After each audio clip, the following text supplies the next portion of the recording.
पिता, पुत्र और पवित्र आत्मा के नाम पर आमीन।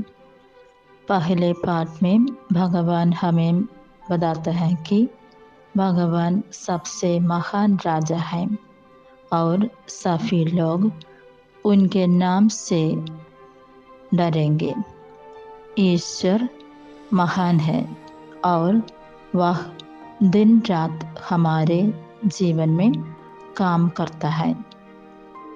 हमें ईश्वर से प्रेम करना है, उसकी सेवा करनी है और उसके नाम का सच्चे दिल से आदर करना है।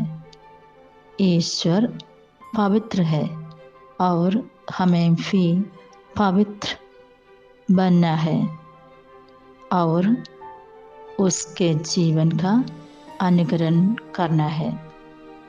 दूसरे पाठ में सेंट पॉल थेसलोनियों से कहता है कि भले ही मसीहा के प्रेरित होने के नाते हम आपसे मांग कर सकते थे, लेकिन जब हम आपके साथ अपने बच्चों की देखभाल करने वाली मां के साथ थे तो हम कोमल थे।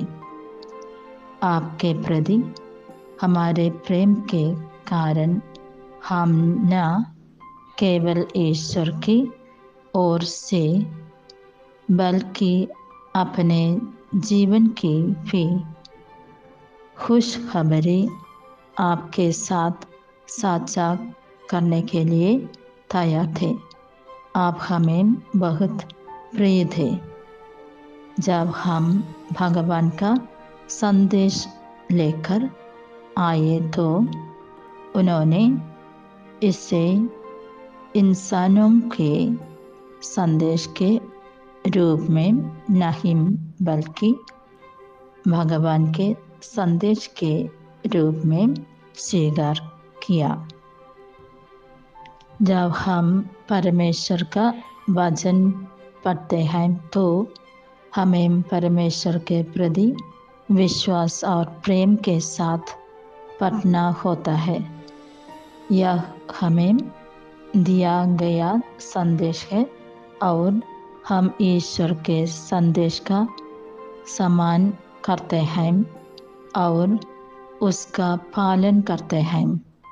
जैसे सेंट पॉल को कठिनाइयों और पीड़ाइयों से गुजरना पड़ा, हमें भी तब कष्ट सहना पड़ सकता है जब हम ईश्वर का संदेश फैलाने और यीशु मसीह में दूसरों का विश्वास बढ़ाने के लिए जीते हैं। चाहे हम जीवित रहें या मरें, हम ईश्वर के लिए सब कुछ करना चाहिए और बहुत से लोगों को इकट्ठा करना चाहिए। स्वर्ग के लिए आत्माओं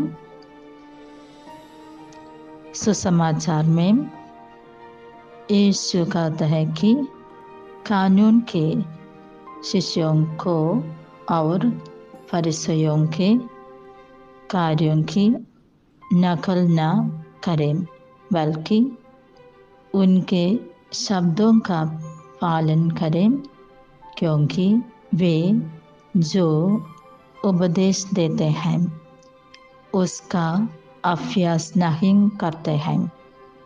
हमें उनके जैसा बनना चाहिए क्योंकि वे हर काम लोगों को दिखाते हैं और सराहना पाते हैं।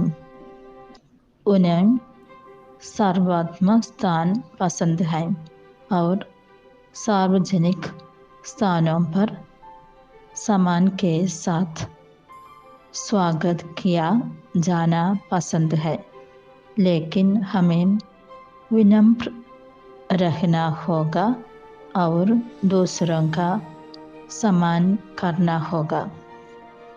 हमें केवल यीशु को ही गुरु और एक ही पिता को मानना चाहिए, जो स्वर्ग में केवल एक ही नेता मसीहा है।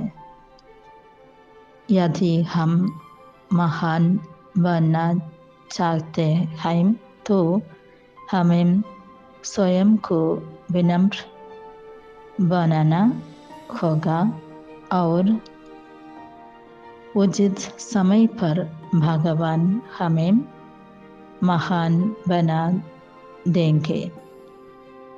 भगवान हम सभी को आशीर्वाद दें।